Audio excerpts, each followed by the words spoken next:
So I launched a new podcast today. It's actually the same podcast I've had going for a while, but it's in a new format, and I really want to talk about why I've done that.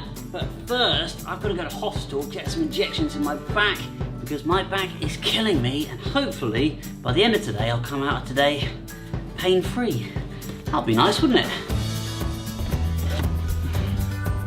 Welcome to the first episode of the Dan Thomas Experience, and in this one I want to talk about authenticity.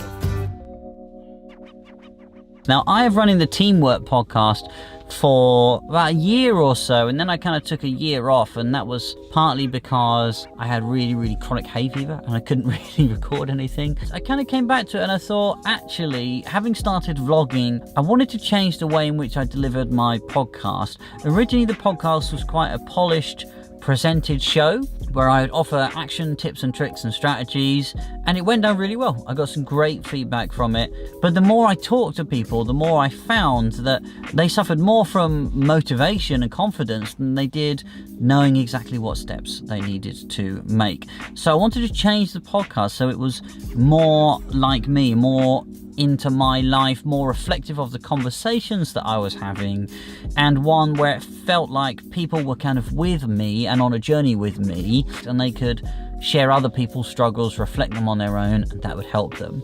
So I changed the name of the podcast from the Teamwork Podcast to the Dan Thomas Experience, and now it's much more raw and much more candid. And in the next bit I'll tell you exactly how I'm doing it. Apparently I need a ward today, and I got to put on, the gaping gown. Look, I'll be the first to admit that I did not expect to be doing this segment in a surgical gown, but look, I'm here, so, let's get it done. It's going to be a lot more raw live recording. It's going to be a combination of me in the studio talking about stuff. It's also going to be features from conferences that I've spoken at. It's my conversations with other people. It's just going to be a lot more candid. Now, I didn't come up with this idea myself. I was inspired by the Gary Vee audio experience, where Gary's documenting everything about himself. His podcast is more snippets of all of the stuff that he's doing and talking about, and for me I think that works better. It's kind of more reflective of the conversation, and I think for my audience they're going to get a lot more out of it. Now, for a long time I pored over, do you create a new podcast or do you just rename the existing podcast? And I really couldn't decide. But for me, because the subject matter was staying similar, because I think that existing audience would appreciate what I'm talking about, I've chosen to just rename it, and I've thrown out a track to let people know the background of that. If you're launching a podcast, make sure you've got a few episodes, don't just have one episode, so that people can look through, they've got some choice, and they can pick out what they think is going to interest them.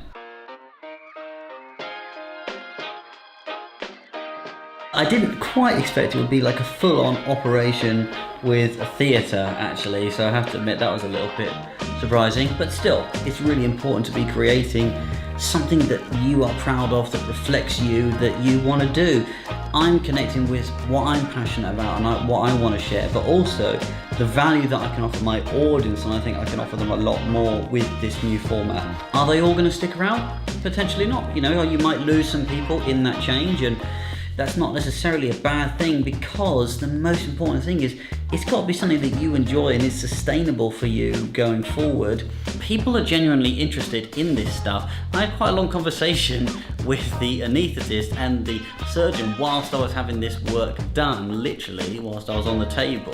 Don't ever think that your life, the things that you want to bring people into, aren't interesting. They really are interesting, and people want to know. You just need to find a format that kind of works for you and adds the most value to your audience. And you're going to find that out by talking to your audience, talking to the people that are consuming your content. Find out what they want and then double down on that. If you do that, you're always going to be creating stuff that they really value.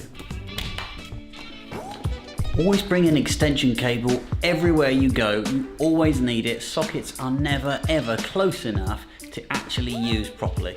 Just one of those things in life. So, theme of today, you've got to go through some pain in order to be able to get pleasure on the other side. It's good to take some time out, reevaluate what's going on, and really get to the real crux of what it is that you're looking to deliver, you're looking to create, what your audience actually wants. Listening to, getting feedback on what it is that you're creating, and then creating a next edition. Even if it's a bit painful to create a next edition, in order to be able to do even better. I just hope these sort of dressings on my back, you know, and all of this effort from today is going to get me feeling a lot better in the long run. So yeah, time to get home.